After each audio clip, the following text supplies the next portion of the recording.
Sustainable Development Goals. The objective is to achieve a set of universal goals that meet the urgent environmental, political, and economic challenges facing our world. From the world to Taiwan, from past to now, have you ever noticed a group of people? In October 1989, Taiwan's economy was taking off, facing a serious shortage of workers and urgently needed manpower.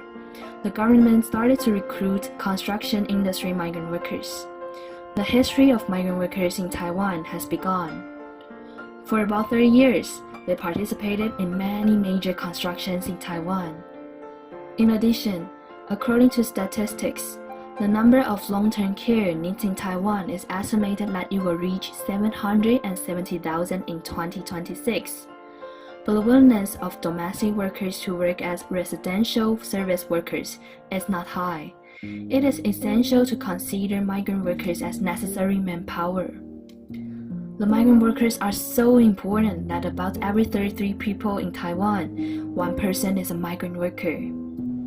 SDGs Goal 10, Reducing Inequality within and among countries. Though migrant workers are so near to us, they even experience all significant moments. They have suffered from a lot of unequal treatment. And how did these migrant workers we commonly see on the street come to Taiwan? Simply put, just like a travel agency we entrust, the migrant workers handle overseas documents, visas, educational training, and other services through human resources intermediaries. Therefore, migrant workers will pay the intermediary an entrance fee, including the broker's fee, visa fee, passport fee, health examination fee, and air ticket. Well, unfortunately, most migrant workers can't afford these fees. They can only borrow money from the intermediary first. In this process, some intermediaries illegally overcharge expenses, coupled with the opaque hiring process, resulting in migrant workers being in debt before they came to Taiwan, or even the emergence of escaped migrant workers. In fact, migrant workers are forced to accept the inequality of power relations between them and their employers. In Taiwan, approximately 60% of 370,000 women workers are between 20 and 35 years old, which can be a perfect fertilization age. In accordance with the law in the past, women welfare workers would be repatriated immediately if pregnant. Afterwards, the related laws have been revised since 2003. There are still employers unilaterally terminating the pregnant workers' contracts and forcing them to leave the country they work in. To cover the broker's fee, most of the women workers would stay in Taiwan and thus became undocumented migrant workers. Here's a case of occupational injury in 2017. An Indonesian worker, Mr. Yan, since the safety protection equipment was closed, his right finger was cut off by the machine. 2 years later, he lost his entire left palm for the same reason. However, after the incident, the company hit the machine and claimed that it was Mr. Yan's carelessness. Finally, the two sides reconciled. According to the law, the workers with occupational accidents can apply for living allowances. Nevertheless, it is really hard for many migrant workers who have returned to their countries to receive the money.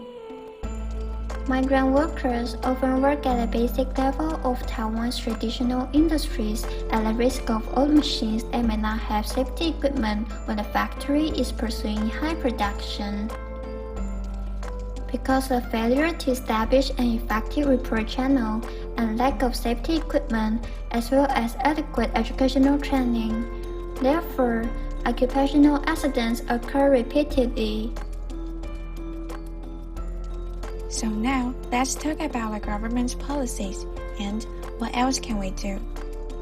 For the purpose of preventing the same tragedy in the future, since 2020, the Ministry of Labor has set up online learning platforms providing videos to enhance migrant workers' knowledge of occupational safety, which are also translated into different languages such as Thai, English, Indonesian, and Vietnamese.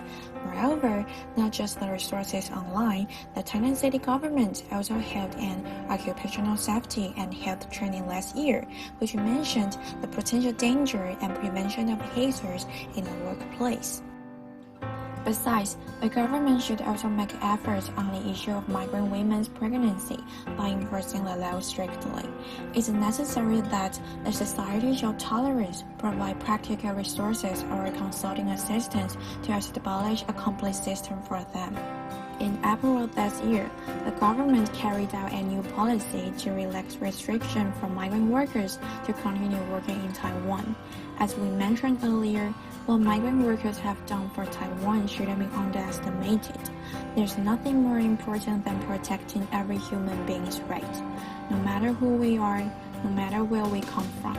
Just like the topic we want to talk about in this video, reduced inequalities. We might not be able to make it perfect at once, but we can make progress by understanding each other gradually.